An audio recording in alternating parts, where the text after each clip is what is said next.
ఏమ్మా నాన్నమ్మ కనబడిందా? కనపడలేదు నాన్నగారండి. సర్లే పద.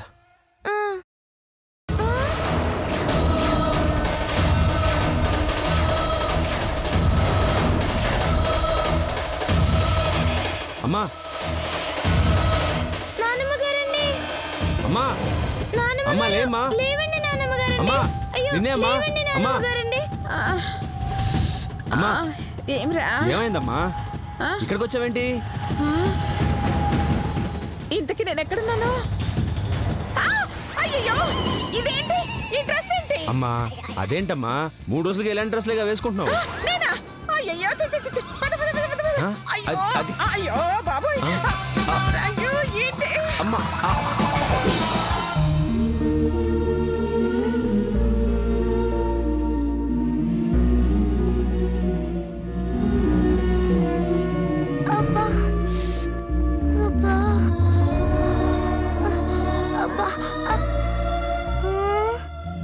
నేను ఏడున్నాను.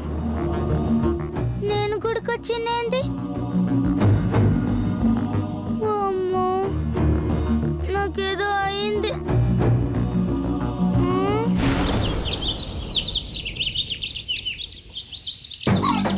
అమ్మగారు పాలమ్మా. అనసూయ అమ్మగారండి పాలమ్మా. వస్తున్నా. రంగం ఏమైందే? నువ్వొచ్చావు? రంగమ్మ నేనేనమ్మా. నువ్వా? ఏంటే కామెడీ చేస్తున్నావా? నేను రంగమ్మని గుర్తుపట్టలేనానేగా. ఎట్టా గుర్తుపడతారమ్మా? ఎప్పుడో 6 ఏళ్ల క్రితం 6 లీటర్ పాలు కొన్నారు. మళ్ళీ ఇప్పుడు చూస్తున్నా.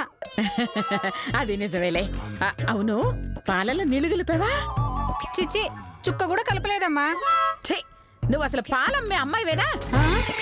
పాలలో నీళ్లు కలపాలన్న జ్ఞానం లేదు. నీళ్లు కలపని పాలు ఎలా తాగుతానే? ఒట్టి పాలు పోసిపోతే నీళ్లు నీ బాబుచ్చి కలుపుతాడా? నీళ్లు కలుపుని పాలు తాగాల్సిన కర్మ పడుతుందని కళ్ళలో కూడా అనుకోలేదు అత్తయ్య గారు. ఇదిగా నీళ్లు కలపకుండా మోసం చేయడానికి నీకు సిగ్గులేదు? అమ్మా మీరు తిడుతుంది పాలల్లో నీళ్లు కలిపినందుకే కదా. అవునే.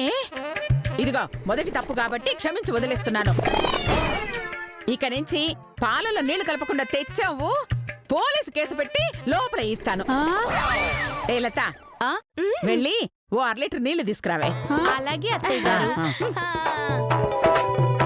నీళ్ళెందుకమ్మా? పాలల్లో కలపడానికి. మీరు కలుపుతారా? అవునే. నువ్వైతే నీ ఇష్టం వచ్చినట్టు కలుపుతావు, అది నేనైతే నాకు ఇష్టం వచ్చినట్టు కలుపుకుంటాను. ఆహాహా మీరెంత మంచివారమ్మా. పాలల్లో మీరే నీళ్లు కలిపి మీరే కొంటున్నారు. ఎంత మంచివారమ్మా. ఇదిగోండి. ఇదిగో ఆ పాలలో కలుపు. నువ్వు ఇంకేమన్నా చెప్పాలా? ఇంకేమన్నా అబద్ధం చెప్పాలనుకుంటే చెప్పేయి. నేను చూడాలనుకుంటున్నాను నన్ను మోసం చేయడానికి నువ్వు ఎంత నీచానికి దిగజారగలవు అని. ఎందుకు ఆలియా, ఎందుకు నువ్వు ఇలా చేసావు? నీకు తెలుసు కదా నానమ్మ తర్వాత నీ ఒక్కదానిని కదా నేను పూర్తిగా నమ్మేది. ఏమన్నావు నువ్వు? ఈ మధ్య అన్నిటినీ మర్చిపోతున్నావా? అది చాలు. వాటిలో ఉన్న శక్తి విషయాన్ని గ్రహించి మనకు వివరిస్తాయి.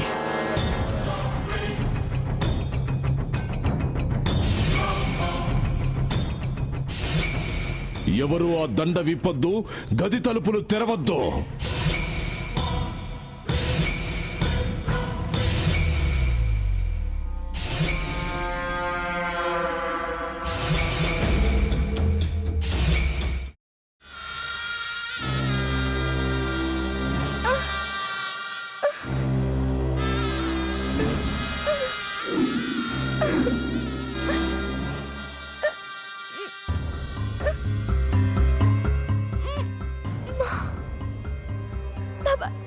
వద్దు బాబాయ్, నేను చేయొద్దు బాబాయ్, ప్లీజ్ బాబాయ్.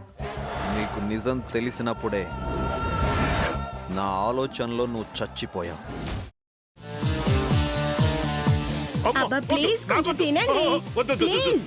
భీమారావు గారు మీరా? ఇగో మీరా కాదు సక్కుబాయ్. అవును, మీ పనామే లేచిపోయిందని చెప్పి కంప్లైంట్ ఇచ్చినావు కదా.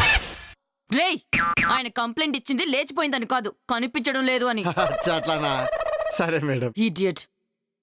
ఆ వంట మనిషి పేరేంటన్నారు? రత్తాలు మేడం. ఏం పెద్ద మంచి నీ వంట మంచిని కూడా మేడం అని పిలుస్తావా?